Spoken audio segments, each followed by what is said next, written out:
আপনাদের সবাইকে আজ ঈদের শুভেচ্ছা জানাচ্ছি আমি রাহুল গুপ্ত।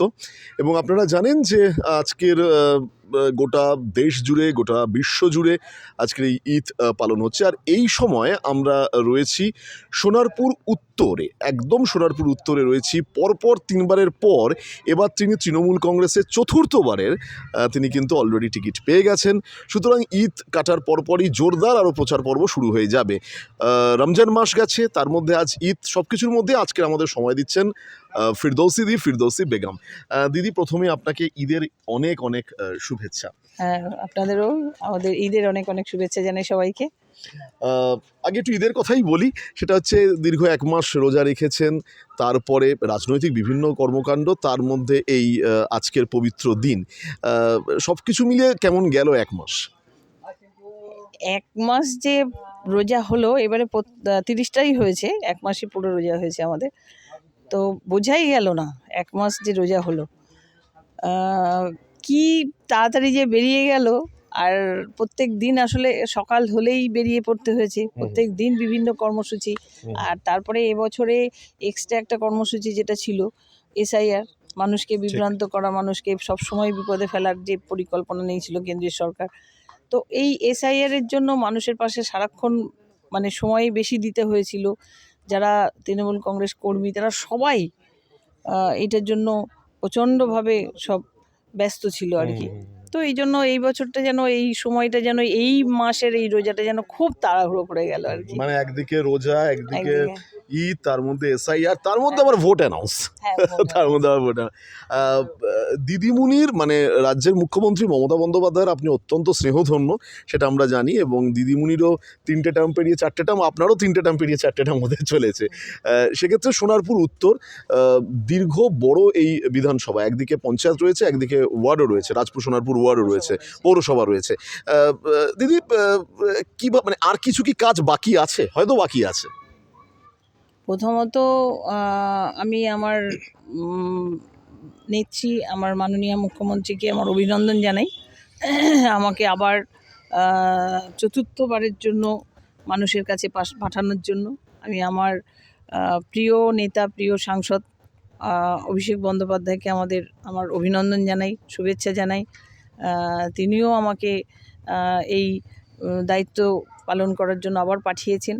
তো আমরা 2011-র আগে সেই অর্থে আমাদের এইসব অঞ্চলগুলো ভাবতেই পারিনি কোনোদিন যে এইভাবে একটা পরিবর্তন আসতে পারে। আর পরিবর্তনের যে বদলা নয় বদল, বাংলার মাননীয় মুখ্যমন্ত্রী যে বলেছিলেন 2011, তো এইভাবে বদল আসবে সেটা আমরা বুঝতে পারিনি। কিন্তু দেখলাম 2011-তে বাংলার মাননীয় মুখ্যমন্ত্রী হয়েছেন এবং সোনারপুর উত্তর বিধানসভা আমি দায়িত্ব পেয়েছিলাম। তো সেখানে আমিও বিধায়ক হই 2011 সাল থেকে। তো এই 15 বছর 2026 আবার নতুনভাবে 2026-এ আবার মনোনয়ন মানে এই নাম ডিক্লেয়ার হয়েছে এবং আছি আমি। আবার মানুষের কাছে যাচ্ছি। আর অ্যাকচুয়ালি যাচ্ছি না, মানে সবসময় যেতে হয়, এটা আমাদের আলাদা করে নতুন করে বলতে হয় না, সবসময় আছেন, আমাদের সবসময় যেতে হয় মানুষের কাছে। কারণ দুর্গাপুজো থেকে আলপনা উৎসব সবেতেই দিদি আছি, কারণ হচ্ছে আমাদের নেত্রী, আমাদের প্রিয় সাংসদ, আমাদের নেতা, মানে ওনারা যেভাবে মানুষের পাশে থাকেন, যেভাবে মানুষের সাথে সবসময় যোগাযোগ রাখেন। আর আমরা কোথাকার কি, আমরা তো কোথায় মানে পড়েছিলাম, সেই জায়গা থেকে এখানে আসা। তো আমাদের নেত্রীকে দেখে, আমাদের নেতাকে দেখে তো অবশ্যই আমরা যারা তৃণমূল কংগ্রেস সৈনিক, যারা কর্মী, যারা তাদের সবাইকেই এইভাবে একটু নামতে হয়, মানুষের পাশে থাকতে হয়। তো আমাদের 2009-এ আমাদের পৌর বোর্ড পরিবর্তন হয়েছিল। তো আমরা তখন কিছু কাজ শুরু করেছিলাম, কিন্তু তখনও তো সরকার ছিল ওই কেন্দ্রে, মানে বাম সরকার ছিল। তো বোর্ড পরিবর্তন হয়েছিল কিন্তু এই সরকার ছিল। 2011-তে পরিবর্তন হয়। 11-র পরিবর্তনের পর থেকে কিন্তু আমাদের মিউনিসিপ্যালিটি বলুন, পঞ্চায়েত বলুন, আস্তে আস্তে আমরা কাজ শুরু করি, উন্নয়নটা সম্ভব হচ্ছিল।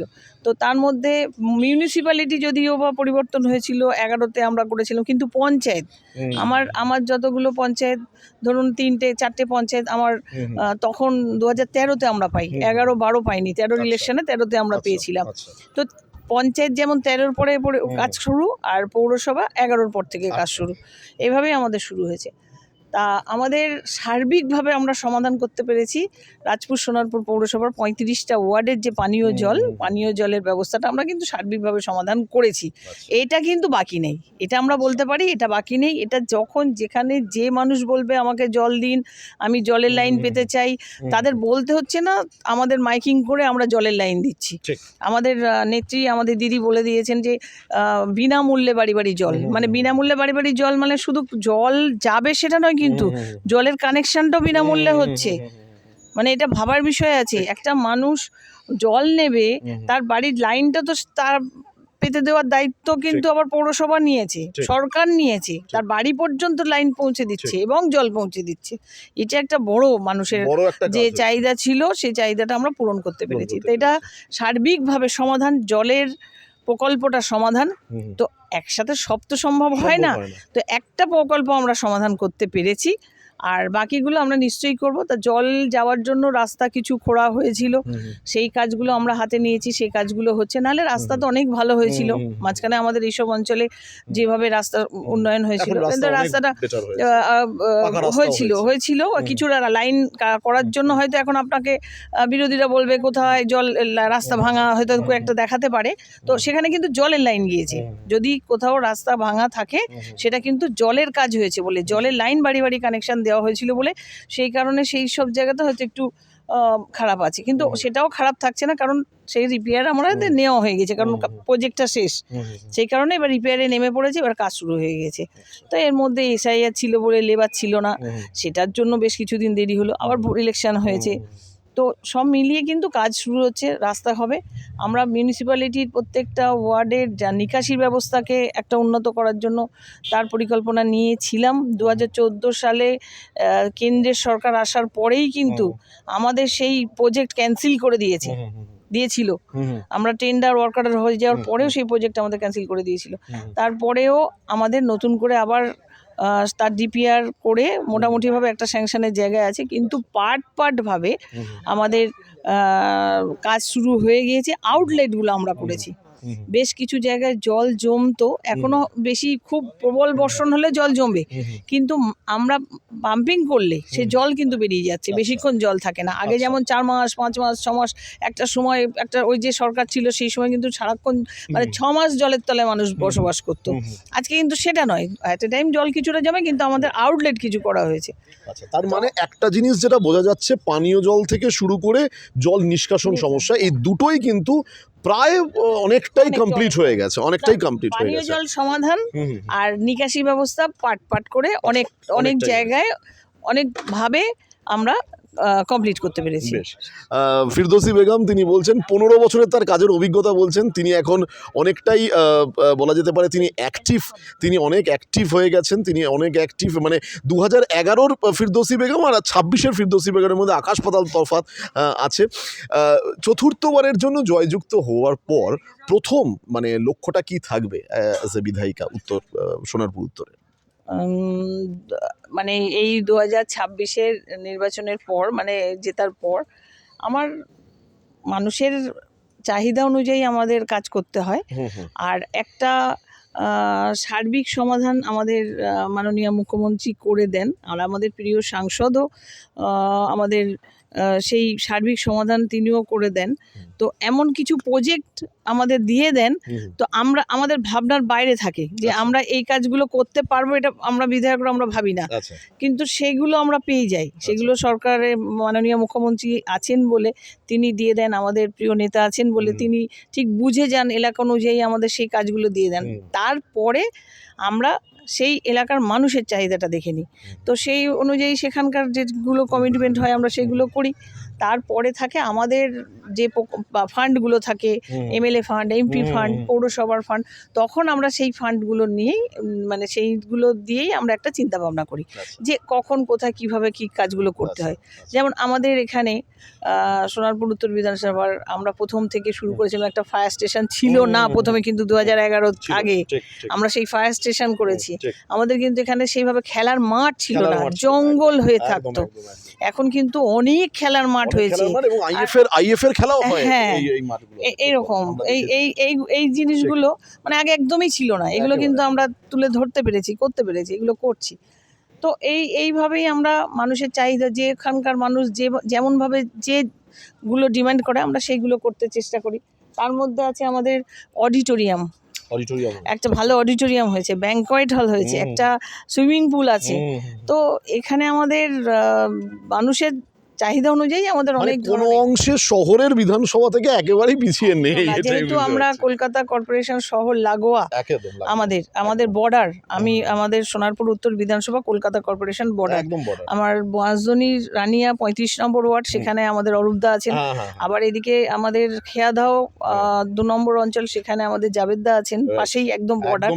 তো কলকাতা লাগোয়া, কলকাতাগামী, এইদিকে রুবি, তো এইদিকে তো ওখানে মানে কলকাতার পরিষেবা, কলকাতা যে কাজগুলো করছে, তো আমাদের সেগুলো তো মানুষের চাহিদা থেকেই যায়, তখন আমাদের সেগুলো করতে হয়। তো আমরা চেষ্টা করি, শুধু নিজে না আমি কি করব সেটা না, আমরা মানুষের সাথে কথা বলি এবং সেইভাবে সেই পরিকল্পনা নিয়ে সেখানে কাজ করি। কিন্তু এখন যেটা বাংলার মাননীয় মুখ্যমন্ত্রী তিনি বারবার যেটা বলতে বলতে এখন একদম মানে গুরুত্ব দিয়ে দিয়েছেন, দায়িত্ব দিয়ে দিয়েছেন যে মানুষ যে কথাটা বলবে সেই কাজটা আমাদের করতে হবে। তার জন্য আমাদের পাড়া আমাদের সমাধান একটা কর্মসূচি তিনি নামিয়ে দিলেন। কেউ মানে কোনো জনপ্রতিনিধি যদি মনে করে যে আমি আমার ইচ্ছা মতো কাজ করবো, করতে পারবো না। একদম সেই মানুষের কথা গুরুত্ব দিতে হবে, মানুষের কাজ করতে হবে, সেইভাবেই আমাদের চলতে হবে, সেইভাবেই প্রজেক্টটা তৈরি হলো। আচ্ছা, শুনছেন ফিরদৌসী বেগমের কথা শুনছেন, 2026-এর তৃণমূল কংগ্রেস প্রার্থী, 4th বারের জন্য তিনি প্রার্থী হচ্ছেন এবং সবকিছু ঠিকঠাক থাকলে তিনি 4th বারের বিধায়িকাও নির্বাচিত হয়ে যাবেন। কিছু ঠিকঠাক আছে, আমি ব্যাস, বুঝতেই পারছেন কনফিডেন্স লেভেল একদম, মানে আজকে ঈদের দিনে আমরা একদম না, আমি কারণ হচ্ছে আমি 2011-তে তখন কিন্তু আমি মানুষকে বলেছিলাম আমি কাজ করব, আমার নেত্রী বলেছিলেন আমি কাজ করব। আজ দেখুন বাংলার মাননীয় মুখ্যমন্ত্রী বদলা নয় বদল চাই। আপনি দেখবেন, আমরা যদি একটা জায়গা থেকে একটু বাইরের দিকে বেরোই, যদি আমাদের যদি পশ্চিম বাংলাটা যদি আমরা ঘুরতে চাই, মনে করি যদি আমরা ঘুরবো, আমাদের কিন্তু পশ্চিমবাংলা ঘুরে শেষ করতে পারবো না। এত সুন্দর রাস্তা, এত বড় বড় প্রকল্প, কিন্তু আমরা বুঝতে চাই না। আমরা ভাবি, মানুষ ভাবে হয়তো বাইরে গেলে হয়তো অনেক কিছু আছে, বাইরের দিকটা দেখতে যাবো বলে সেইভাবে দেখতে যাই।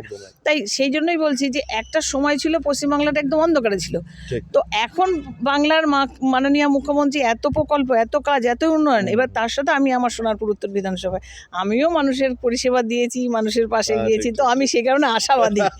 আমি আশা করছি। তিনি কিন্তু খুব বাস্তব কথা বলেছেন, আমি আগে কাজ করব তখন 2011, এখন তো আমি কাজ করে দেখিয়েছি, সুতরাং আমার মার্কশিটই মানুষের কাছে একদম সোজাসুজি তার পরিচয়।